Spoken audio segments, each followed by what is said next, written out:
Ketemu lagi sama Yana yang kali ini gak mau nanya tapi mau bicara suka-suka.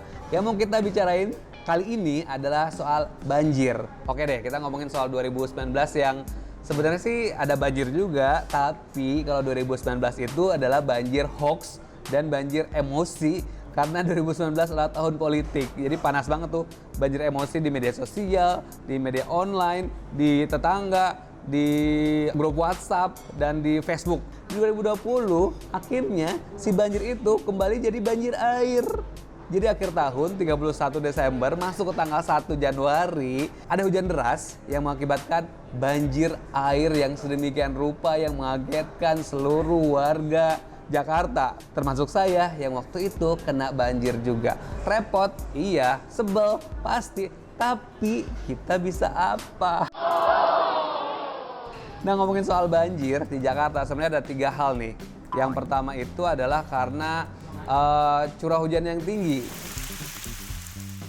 Menurut BMKG, si curah hujan itu mencapai 377 mm.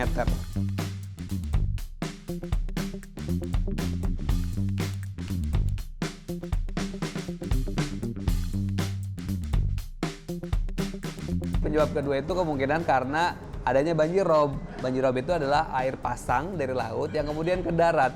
Nah itu biasanya adanya cuma ada di daerah Jakarta Utara lah ya.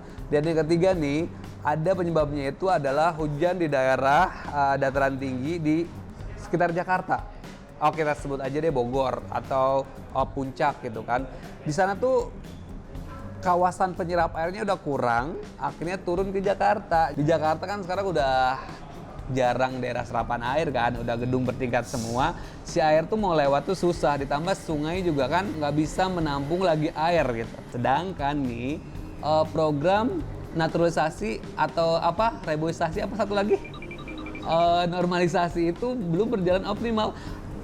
Kalau gue sih sebenarnya nggak peduli ya mau normalisasi, mau naturalisasi, mau reboisasi, mau makan nasi, mau masak nasi, nggak peduli sebenarnya. Yang penting itu dilaksanakan dan akhirnya bisa mengakibatkan si banjir itu berkurang. Satu lagi adalah soal drainase yang kurang baik.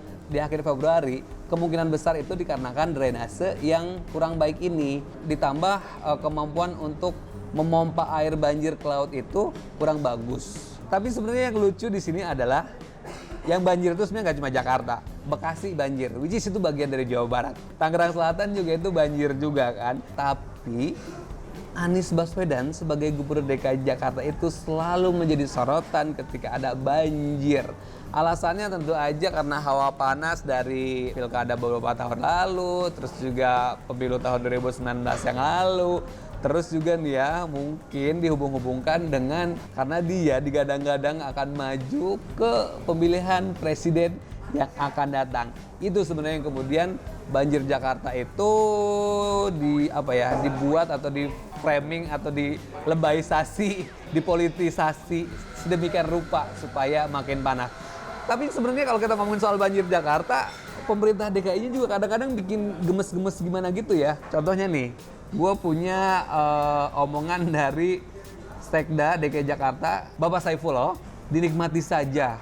Tubuh kita 2/3-nya saja air. Bener juga, nggak salah sih, cuma kesel ya. Orang-orang kebanjiran gitu kan, rumahnya harus setinggi ini, terus beres-beres setelah banjir, kan itu kesel ya. Atau mungkin Gubernur DKI juga yang sempat bilang bahwa anak-anak seneng kok main air, itu dia bikin kesel ya. Sebagai yang kebanjiran ya kesel ya. Tapi bener juga sih anak-anak menikmati. Tapi kita kesel ya bacanya ya. Apalagi sebagai korban ya kita kesel juga. Iya nggak sih? Ada-ada aja nih ketika menghadapi sebuah bencana. Ada kemungkinan ya mereka sudah sebegitu penatnya sama banjir. Jadi dibawa have fun aja gitu. Beberapa selebritis malah kemudian jadi foto-foto yang akhirnya jadi viral di dunia maya.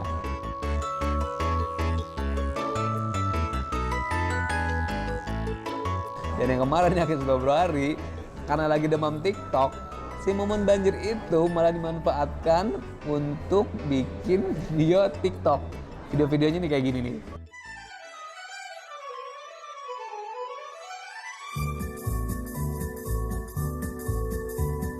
Masuk di dunia fantasi, dunia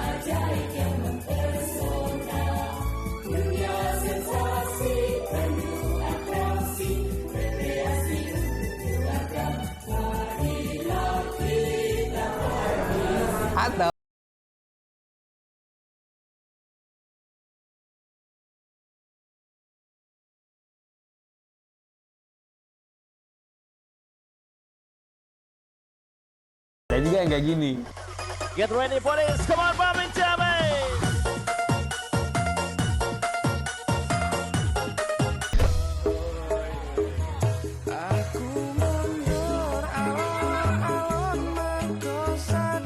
Itulah karakter orang Indonesia. Karakter negeri berflower 62. Walaupun ada bencana, tapi tetap nikmati sedemikian rupa. Jadi walaupun banjir melanda, tapi tetap ada juga yang namanya banjir kreativitas melalui TikTok.